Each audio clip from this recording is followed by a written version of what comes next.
भगवान शिव कहाँ से आए, उनकी उत्पत्ति कहाँ से हुई है।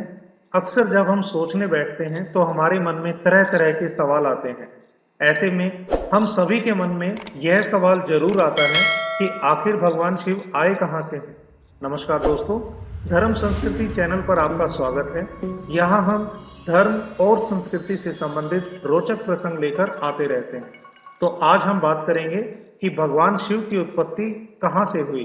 तो दोस्तों, हम सबके मन में ये सवाल जरूर आता है कि भगवान शिव की उत्पत्ति कहाँ से हुई है। हम सबके प्रिय भगवान शिव का जन्म कहाँ हुआ। तो सबसे पहले मैं आपको बताऊं कि हमारे शिव का जन्म नहीं हुआ है। वे अविनाशी हैं, स्वयंभू हैं, अजन्मा है। लेकिन पुराणों में उनकी उत्पत्ति का विवरण मिलता है।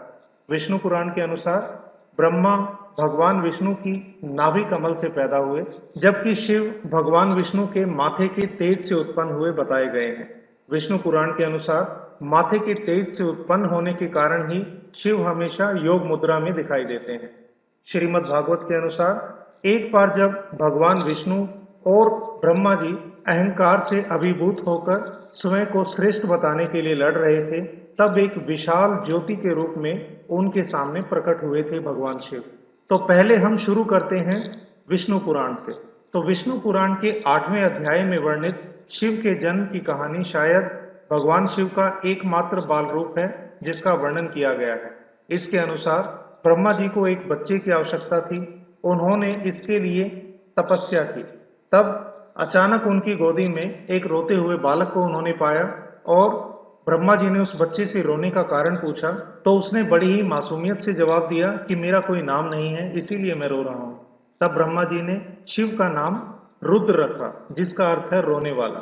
शिव तब भी चुप नहीं हुए, इसीलिए ब्रह्मा जी ने उन्हें दूसरा नाम दिया, पर शिव को वह नाम भी पसंद नहीं आया।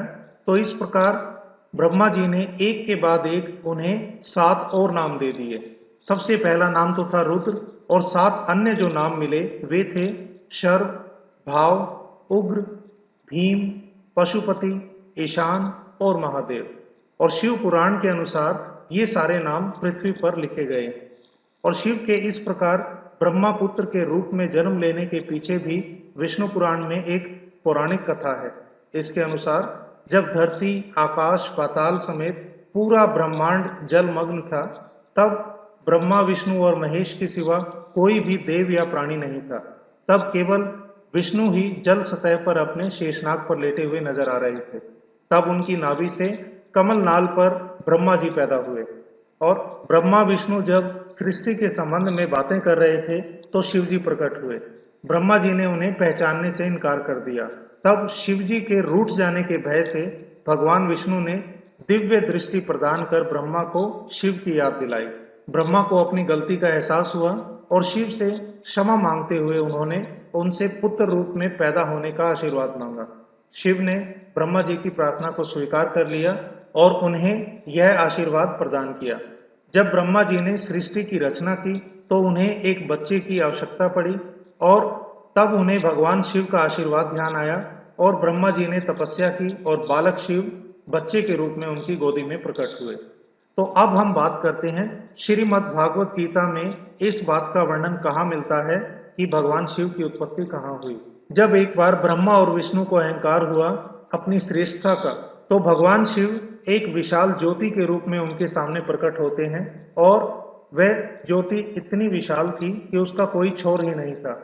और भगवान शिव ने ज्योति रूप में उनके सामने एक शर्त रखी कि जो भी मेरे छोर को पहले पा लेगा वह श्रेष्ठ होगा। शिव की इस बात को सुनकर भगवान विष्णु ऊपर की ओर और ब्रह्मा जी नीचे की ओर उस ज्योति के छोर को ढूंढने के लिए निकल पड़े। किंतु काफी चलने के बाद भगवान विष्णु समझ गए कि यह कोई साधारण ज्योति नहीं है, यह अलौकिक है और यह भगवान की माया है। अतः उन्होंने अपनी हार मान ली। किंतु ब्रह्मा अहंकार में डूबे हुए थे और उन्होंने उस ज्योति के पास आकर कहा कि मैंने ज्योति का छोर पा लिया है। तब भगवान शिव प्रकट हुए और उन्होंने ब्रह्मा जी का झूठ बताते हुए उनका अहंकार चूर किया। तो दोस्तों, आज हमने चर्चा की शिव जी की उत्पत्ति के बारे में, उन भगवान शिव की जिन्हें कोई भोले शंकर कहकर पूजता है तो कोई देवों के देव महादेव, कोई उन्हें शंभु कहता है तो कोई उन्हें अविनाशी। इन अर्धनारीश्वर नटराज भूतपति महादेव की उत्पत्ति के संदर्भ में आपको हमारी ये जानकारी कैसे लगी, यह कमेंट बॉक्स में लिखें।